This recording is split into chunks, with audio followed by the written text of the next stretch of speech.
Bonjour à tous, c'est Vincent de Frandroid et je vais vous présenter le P9 Lite qui est le successeur du P8 Lite et le petit frère du P9 vendu 299 €. Voici ce qu'on en a pensé.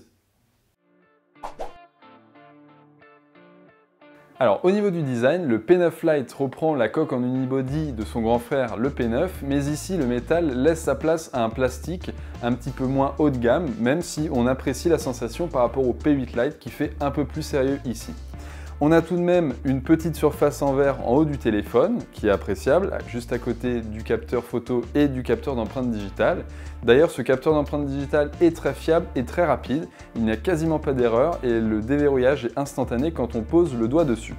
On trouve quand même un petit peu de métal tout autour du téléphone, puisque c'est de l'aluminium qui compose le pourtour du smartphone. Au niveau de la connectique, c'est un port USB classique qui est présent en bas du téléphone, à côté des petits haut-parleurs, enfin du seul haut-parleur, même si on a deux grilles. C'est pas le port USB Type C, il faudra attendre encore un peu avant de le voir apparaître chez Huawei, notamment ici en milieu de gamme. Et enfin, on trouve sur le côté un chariot pour insérer soit deux cartes SIM nano SIM, soit une carte nano SIM et une carte micro SD.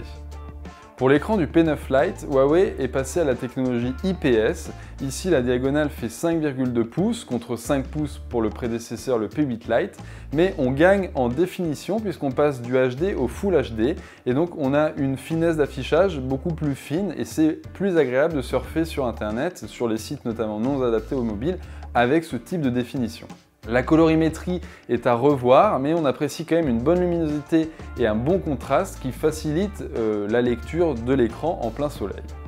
Au niveau de l'interface, Huawei reste fidèle à Emotion UI, ici en version 4.1 comme sur le P9, c'est-à-dire une interface constructeur basée sur Android 6.0 Marshmallow. L'interface est de type asiatique, c'est-à-dire qu'on ne trouve pas de lanceur d'application.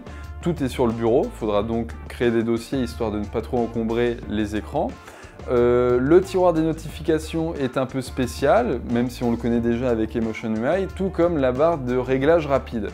On trouve également un gestionnaire des thèmes pour personnaliser un petit peu l'interface Emotion UI. Et enfin, le capteur d'empreinte permet de faire quelques actions, comme par exemple passer les photos quand on est en mode galerie, ou encore répondre au téléphone ou raccrocher au téléphone. On apprécie vraiment les performances du P9 Lite grâce au nouveau Kirin 650 de Huawei et en plus il y a 3 Go de mémoire vive, donc les performances sont vraiment très bonnes, on est au-dessus d'un Snapdragon 615 et au quotidien et dans les jeux il n'y a aucun souci à se faire. Au niveau de la photo, Huawei a fait confiance à Sony avec le capteur de 13 mégapixels IMX214 et une optique à ouverture 2.0. On a donc des clichés assez lumineux, on est au-dessus d'un P8 Lite mais on se situe quand même en dessous du grand frère le P9, mais on apprécie quand même la présence du mode manuel. Le P9 Lite embarque une batterie d'une capacité de 3000 mAh, mais on n'a pas de charge rapide. Alors au moins l'autonomie est dans la moyenne des smartphones sur notre test d'autonomie et on est au-dessus de son successeur, le P8 Lite.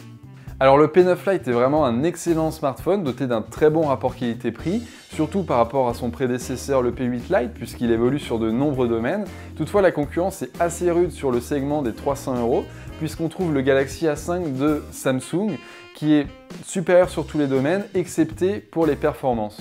À côté, il y a également le Nexus 5X qui est un smartphone haut de gamme mais qui est carrément bradé ces derniers temps et qu'on trouve à moins de 300 €, qui va être supérieur sur tous les domaines sauf sur le design qui laisse un peu à désirer quand même. Abonnez-vous à notre chaîne YouTube pour retrouver toutes nos vidéos.